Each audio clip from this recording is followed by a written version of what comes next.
When you add mixed numbers, you need to make sure you have a common denominator, and it's very similar to subtracting. When you look at number 1, you see 3 and 4 6 plus 2 and 1 6. Those denominators are the same. You would just simply add your whole number and your numerator to get your answer. Your denominator does not change. So I want to look at number 2. Let's look at number 2 because we've got different denominators. When I do this, I first want to find an estimate, and I'm thinking about those benchmark fractions 0, 1/2, and 1.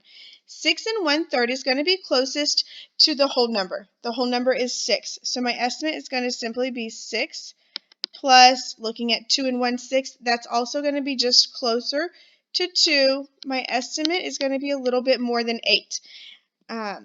Now I'm ready to go ahead and solve. When I do this, you want to go ahead and write your whole number because that is super easy to forget when you're changing your denominators.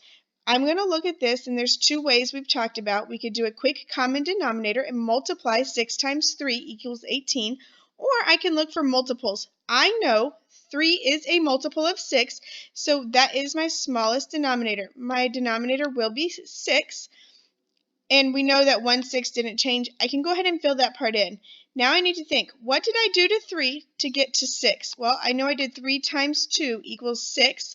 So now whatever I do to my denominator is what I need to do to my numerator. 3 times 2 equals 6, so 1 times 2 equals 2. 2 6 is equivalent to 1/3. Now let's go ahead and add. I can add my whole numbers first. 6 plus 2 equals 8. And then my denominators when I add does not change. My numerator will. 2 plus 1 equals 3.